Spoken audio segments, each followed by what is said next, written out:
Hi Sagittarius, how are you doing today? Let's have a look at the aspects of what our challenges are and how we're going to overcome them. So Sagittarius, Sagittarian challenges. Okay. So these are the aspects of your challenges. And these are what hopefully are going to have a lesson to overcome them. Okay. And then we're going to use a Fairy Oracle card. So first aspect to look at is the Emperor. So the Emperor is a kind of father figure, but it's also about authority and doing things logically. So maybe we're not doing things as energetically as we should be doing and logically. Logic can be a very staid, kind of controlled way of looking at things. But if we are precise and orderly and can see things a little bit more clearer, then maybe we can get the job done a lot faster or more efficiently at the very least. The Emperor here is holding the heart and the world, and these things together can really bring about a sense of peace and harmony. So one of the things that we have to do is bring together our world and our heart. But what does that mean? For Sagittarians at the moment, it's looking at a very masculine energy. Sagittarians are a fire sign, so that fire within Sagittarians needs to go forth and aspire to a greater good. If we have fire and the earth is made of fire in its very core, then we can add the heart into the earth and just emanate love. Isn't that wonderful? So these are the challenges that perhaps at the moment we're not looking at. So here's the Eight of Spring. So there might be too much happening at once, too much little fires, but are they burning out? Are you burning out? Do you feel burnt out at the moment? Are things going too fast or not fast enough? These are the aspects that could be happening in your life. So it's a bit like fireworks going off. 1 minute they're there and 1 minute they're not.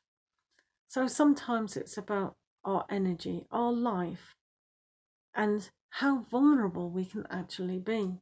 But in situations when we want them nearer to us, we do want this speed. So for Sagittarians, are we burning out? Is there too much speed going on? Do we need to slow down a bit?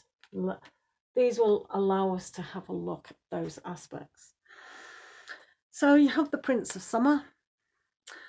So this is good. This is very much like Peter Pan, bringing that fantasy world to life. So are you not getting in touch with your fantasy? Are you thinking time is very fleeting, or do you think you've got lots of time? Because a life is very, very tiny and small. So being in a love aspect of yourself and bringing love to yourself and to the world and to the universe itself is a timeless thing, a timeless notion. So when we bring love to ourselves, we bring it to others and to the planet, because this is a logical way of going about things, but maybe we're not seeing that that's logic. Maybe we're just being like Peter Pan and thinking really of ourselves. I think Peter Pan thought of himself, didn't he? So, but here is quite good because he's putting all those little dandelion seeds, the wishes, onto back down to the earth.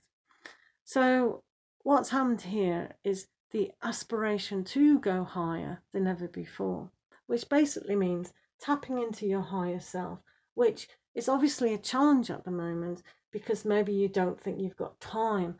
Maybe you've had the idea, the logical idea of, oh, I'd like to study this or that, or I'd really like to do that. And things have prevented you and stopped you from doing it. But even if it's you can't get out to participate in those things, we can still do those things indoors.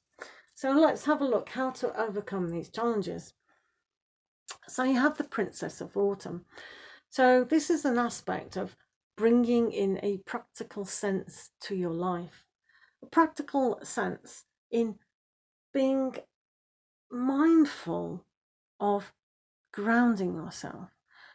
When you think, oh, I've got to start, because the Emperor is all about starting things, this is also a starting card.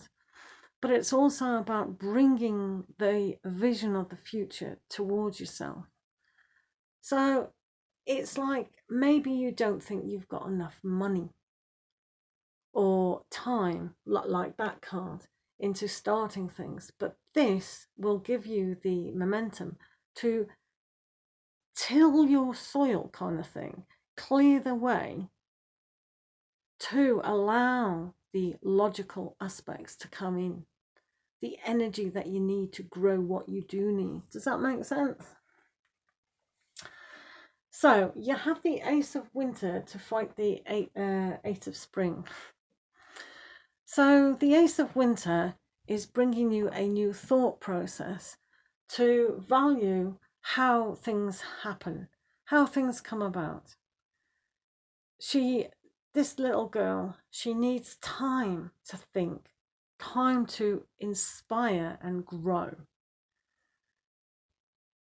So this is a time to reflect. Why are we rushing around? Why are things slow, or why are things so fast? And she's learning to calculate her learning experiences. So that's a really good aspect. When we're learning, there's lots of learning going on for you at the moment. So just being mindful that what we start, we need to see the vision. You need to have the thought process to be able to feel how you're going to move on. Does that make sense? And the last aspect is the Six of Winter. This is very important because this is moving your thoughts away from old thinking to become maybe more logical in a new way of thinking, to aspire with love, bringing about the harmony of new love with the aspirations here. So the Prince of Summer is all about bringing love into your life. The Six of Winter is moving away from the thought process when things have been difficult. So maybe for some of you, the romance and love level has been dry. So this will say it's not always so. If you allow things to start and inspire you to move on in love and go about things in a logical manner instead of all over the place, like that, then you will get to that beautiful love. Love will come. You know, it starts with ourselves. You have to open up your heart for the love to come in and be able to get inspired. Get inspired. So let's ask the fairies what Sagittarians need to know. Because the oracles are really good and powerful. I do have affiliate links for all my cards in most of my descriptions. Right, let's have a look. I also do the meditations and visualizations with these fairies. They're just too good. Hope. There you go. Do you know, Sagittarians usually on the whole are very positive people, but a lot of people at the moment do need hope. So she sees the bird of peace. She sees the freedom of that, and she allows that to come into her life and then go out of her life because she trusts that love is always around. She trusts that the hope, the rainbow, the bird of peace is symbolism for that. So she can adopt the Prince of Summer as wishing and hoping. So wishing and hoping does have that faith aspect, but she can see the new vision and aspire to the new vision. She can vibrate on any color that she wants, but she mostly wants to go to a pureness, the love and pure. She's holding a pink rose. She's wearing white with the same as the dove, the peace dove. So I invite you to have hope in your life about your situation, but equally aspire for peace and love. Now on a logical way, and now on a way that's a little bit more calmer. Have the hope, have the inspiration, but move away from the thoughts of love is never going to come to me, because it is. It starts with you, doesn't it? So I wish you lots of love in the whole wide world and hope to see you again. Take care. Lots of love.